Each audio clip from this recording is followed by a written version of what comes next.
my lord, which will have a very significant impact on our politics. Photographers are outside. The information about the funding of political parties is essential for the effective exercise of the choice of voting.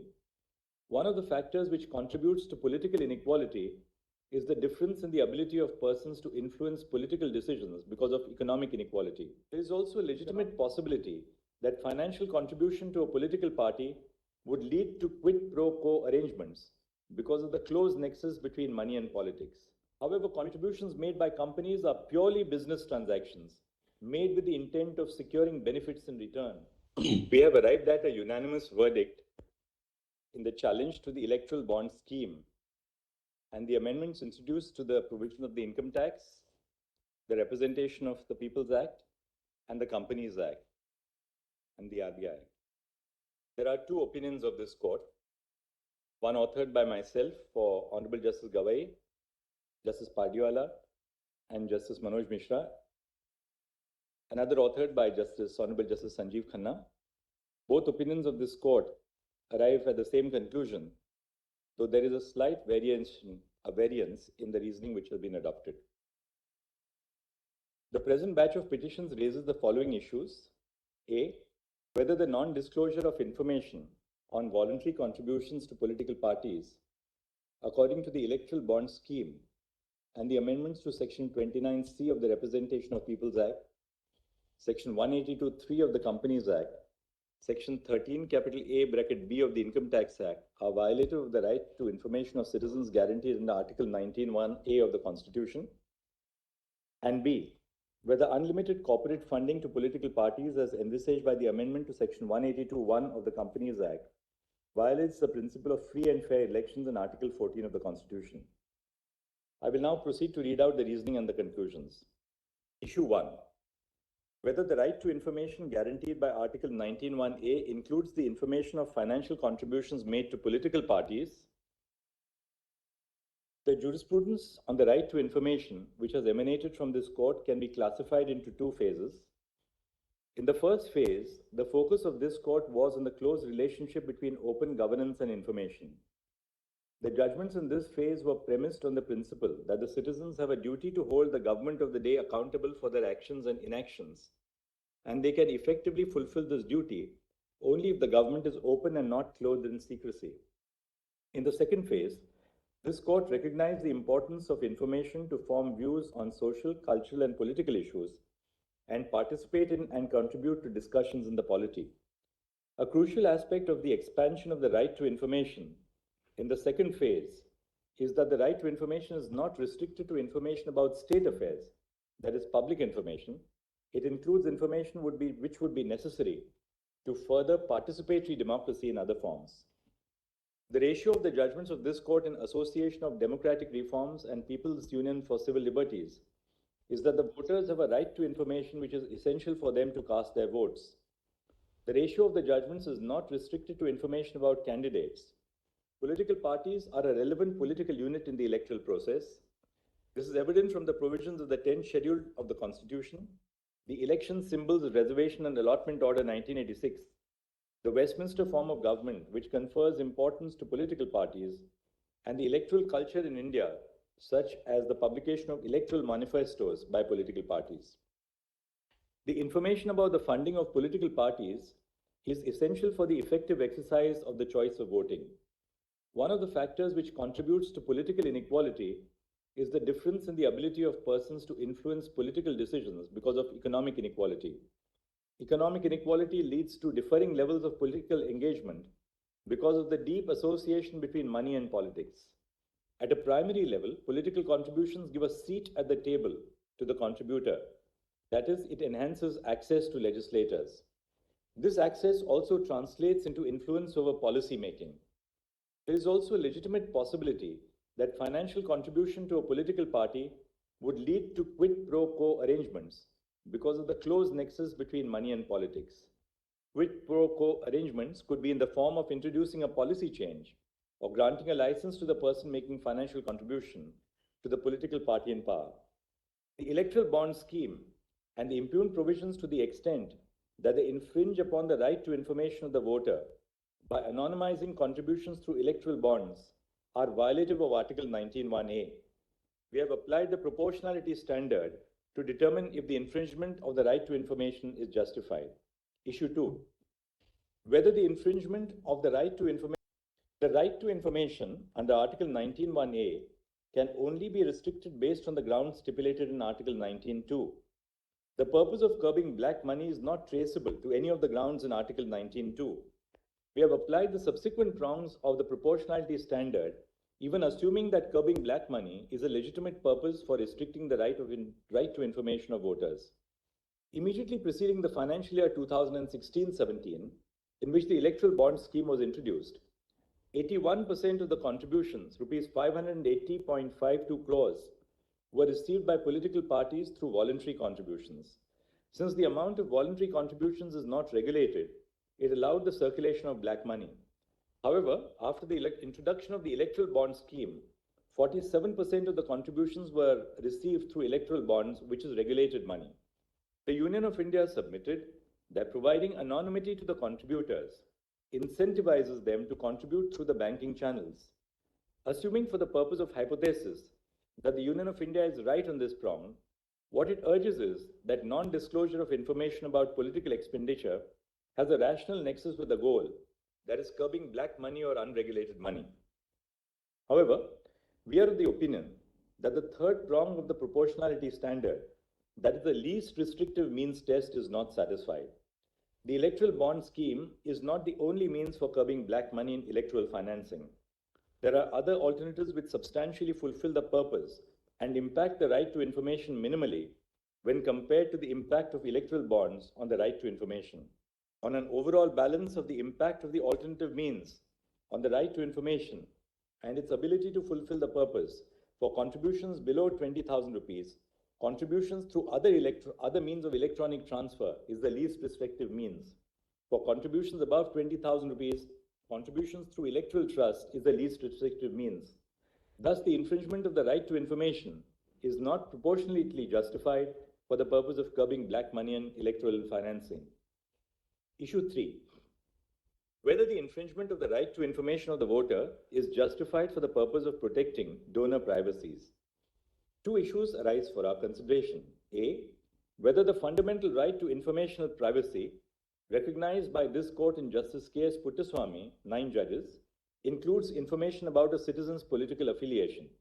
B, if A above is answered in the affirmative, whether financial contribution to a political party is a facet of political affiliation. The fundamental right to informational privacy recognized in Justice K.S. Puttaswamy, 9 judges, includes information about a citizen's political affiliation for the following reasons. A, forming political beliefs and opinion is the first stage of political expression. The freedom of political expression cannot be exercised freely in the absence of privacy of political affiliation. Information about a person's political belief can be used by the state at a political level to suppress dissent and at a personal level to discriminate by denying employment or subjecting them to trolls. The lack of privacy of political affiliation would also disproportionately affect those whose political views do not match the views of the mainstream. B, in the specific context of exercising electoral franchise, the lack of privacy of political affiliation would be catastrophic. Information about a person's political affiliation can be used to disenfranchise voters through voter surveillance. Voter databases which are developed through surveillance identify voting patterns of the electors and attempt to interfere with their opinions based on the information collected. For example, the data of online purchase histories, such as the books purchased, which would indicate the ideological leaning of the individual, clothing brands used, which would indicate the social class to which the individual belongs, or the news consumed or the newspaper subscribed, which would indicate political leanings or ideologies, can be used to draw on the relative political affiliation of people. This information about the political affiliation of individuals can then be used to influence their votes. C, at a systemic level, information about political affiliation could be used to engage in gerrymandering, the practice by which constituencies are delimited based on the electoral preference of the voters. Financial contributions to political parties are usually made for two reasons. First, they may constitute an expression of support to the political party, and second, the contribution may be based on a quid pro quo. The law as it currently stands permits contributions to political parties by both corporations and individuals. The huge political contributions made by corporations and companies should not be allowed to conceal the reason for financial contributions made by another section of the population, a student, a daily wage worker, an artist, or a teacher. When the law permits political contributions, and such contributions could be made as an expression of political support, which would indicate the political affiliation of a person, it is the duty of the Constitution to protect them. Not all political contributions are made with the intent of attempting to alter public policy. Contributions are also made to political parties which are not substantially represented. Contributions to such political parties are made purely with the intent of expressing support. It is true that contributions made as quid pro quo transactions are not an expression of political support. However, to not grant the umbrella of privacy to political contributions only because a portion of the contributions is made for other reasons would be impermissible. The Constitution does not turn a blind eye merely because of the possibilities of misuse. Thus, the right of informational privacy extends to financial contributions to political parties, which is a facet of political affiliation. We have applied the double proportionality standard to balance the conflicting rights of the right to information and the right to informational privacy. The Constitution does not establish a hierarchy between the right to information guaranteed under Article 19(1)(a) and the right to informational privacy to political affiliation traceable to Articles 19(1)(a), 19(1)(b), 19(1)(c), and Article 21. The Union of India submitted that Clause 7(4) of the Electoral Bond Scheme balances the right to information of the voter and the right to informational privacy. We are of the opinion that Clause 7(4) of the Electoral Bond Scheme does not adequately balance the rights, but rather tilts the balance in favor of the right to informational privacy because A, the suitability prong of the proportionality standard is only partly fulfilled. The non-disclosure of information grants anonymity to the contributor, thereby protecting informational privacy. However, there is no nexus between the balancing measure adopted with the purpose of disclosure of information to the voter. According to Clause 7(4) of the Electoral Bond Scheme and the amendments, the information about contributions made through the Electoral Bond Scheme is exempted from the disclosure requirements. This information is never disclosed to the voter. The purpose of securing information about political funding cannot be fulfilled by absolute non-disclosure.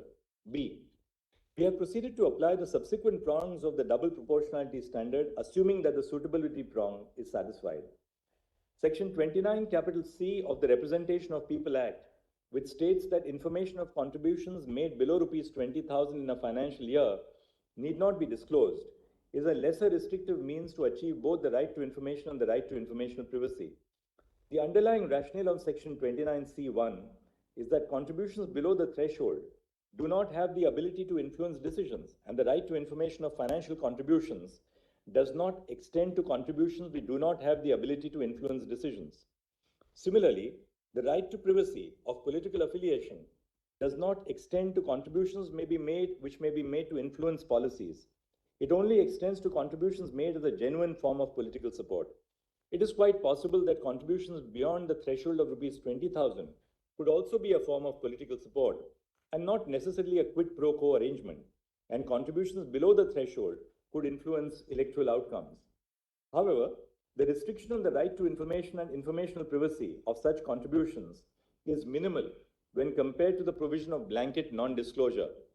Thus, this lesser restrictive alternative realizes the right to information of an informed voter and informational privacy to political affiliation in a real and substantial manner. The Union of India has been unable to establish that the measure employed in Clause 7(4) of the Electoral Bond Scheme is the least restrictive means to balance the rights of informational privacy to political contributions and the right to information of political contributions. Thus, the amendment to Section 13(a)(b) of the Income Tax Act, introduced by the Finance Act 2017, and the amendment to Section 29(c)(1) of the Representation of People's Act are declared unconstitutional. The question is whether this court should only strike down the non-disclosure provision in the Electoral Bond Scheme, that is Clause 7(4). The anonymity of the contributor is intrinsic to the Electoral Bond Scheme. The Electoral Bond Scheme is not distinguishable from other modes of contributions through banking channels such as checks transfer, transfer through the electronic clearing system, or direct debit if the anonymity component of the stream is struck down, thus the Electoral Bond Scheme 2018 will have to be struck down as unconstitutional. Issue 4. Whether the amendment to Section 182(3) of the Companies Act is unconstitutional. The amendment to Section 182(3) of the Companies Act, deleting the requirement of disclosing the particulars of contributions made to political parties, is unconstitutional for the following reasons. A.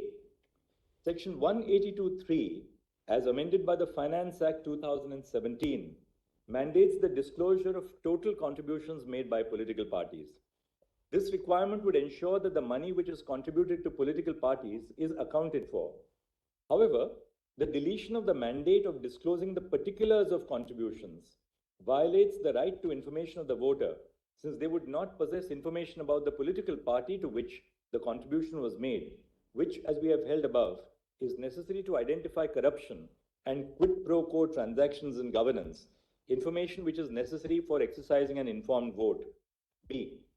Section 182(3) of the Companies Act and Section 29C of the Representation of People Act, as amended by the Finance Act, must be read together. Section 29C exempts political parties from disclosing information of contributions received through electoral bonds. However, Section 182(3) not only applies to contributions made through electoral bonds, but through all modes of transfers. In terms of the provisions of the Representation of People Act, if a company made contributions to political parties through check or electronic clearing system, the political party has to disclose the details in its report. Thus, the information about contributions by the company would be in the public domain.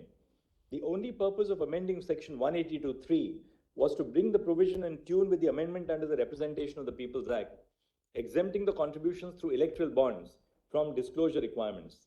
The amendment to Section 182(3) of the Companies Act becomes otiose in terms of our holding that the Electoral Bond Scheme and relevant amendments to the Representation of the People Act and the Income Tax Act mandating non-disclosure of particulars on political contributions through electoral bonds is unconstitutional. Whether unlimited political contributions by companies is unconstitutional. The amendment to Section 182 of the Companies Act, permitting unlimited political contributions to companies, or it should be by companies, is manifestly arbitrary for the following reasons. A. The ability of a company to influence the electoral process through political contributions is much higher when compared to that of an individual. A company has a much graver influence on the political process, both in terms of the quantum of money contributed to political parties and the purpose of making such contributions. Contributions made by individuals have a degree of support or affiliation to a political association. However, contributions made by companies are purely business transactions, made with the intent of securing benefits in return. The amendment to Section 182 is manifestly arbitrary for treating political contributions by companies and individuals alike. B. Companies before the amendment to Section 182 could only contribute a certain percentage of the net aggregate profits. The provision classified between loss-making companies and profit-making companies for the purpose of political contributions, and for good reason. The underlying principle of this distinction was that it is more plausible that loss-making companies will contribute to political parties with a quid pro quo and not for the purpose of income tax benefits. The provision, as amended by the Finance Act 2017, does not recognize that the harm of contributions by loss-making companies in the form of quid pro quo is much higher. Thus, the amendment to Section 182 is manifestly arbitrary for not making a distinction between profit-making and loss-making companies for the purposes of political contributions. C. The purpose of Section 182 is to curb corruption in electoral financing.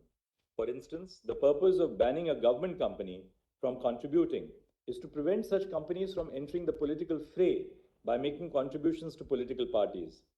The amendment to Section 182, by permitting unlimited corporate contributions, authorizes unrestrained influence of companies in the electoral process. This is violative of the principle of free and fair elections and political equality captured in the value of one person, one vote. The following are our conclusions. A. The electoral bond scheme, The proviso to Section 29C(1) of the Representation of the People Act 1951, as amended by Section 137 of the Finance Act 2017, Section 182(3) of the Companies Act, as amended by Section 154 of the Finance Act 2017, and Section 13 (A)(b), as amended by Section 11 of the Finance Act 2017, are violative of Article 19(1)(a) and unconstitutional. And B, the deletion of the proviso to Section 182(1) of the Companies Act, permitting unlimited corporate contributions to political parties, is arbitrary and violative of Article 14. We consequently issue the following directions. A, the issuing bank shall herewith stop the issuance of electoral bonds. B, State Bank of India shall submit details of the electoral bonds purchased since the interim order of this court dated 12 April 2019 till date to the Election Commission of India. The details shall include the date of purchase of each electoral bond, the name of the purchaser of the bond, and the denomination of the electoral bond purchased. C, State Bank of India shall submit the details of political parties which have received contributions through electoral bonds since the interim order of this court dated 12 April 2019 till date to the Election Commission of India. SBI must disclose details of each electoral bond encashed by political parties, which shall include the date of encashment and the denomination of the electoral bond. D, SBI shall submit the above information to the ECI within 3 weeks from the date of this judgment, that is by 6 March 2024. E, the ECI shall publish the information shared by the SBI on its official website within 1 week of the receipt of the information, that is by 13 March 2024. And F, electoral bonds which are within the validity period of 15 days but which have not been encashed by political parties yet shall be returned by the political party to the purchaser depending on who is in possession of the bond to the issuing bank. The issuing bank, upon the return of the valid bond, shall refund the amount to the purchaser's account. Grateful to you.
I have respectfully agreed with the judgment ordered by Dr. Justice Beajudge. I have also applied the proportionality standards, but with slightly different variation. My conclusions are the same. Written in a way that the subject is complex and judicial review is always legalistic, but I've tried to simplify it. Grateful to. Sir, Grateful to the court. very salutary judgment, my lord, which will have a very significant impact on our polity, on our electoral democracy. We appreciate Man's That is outside now. Outside, my lord, No. press. The I photographers have are to say outside. You are saying this at cannot wrong be place. for it. Grateful to Cannot the be for it. court. Deeply obliged, Lords. Sorry.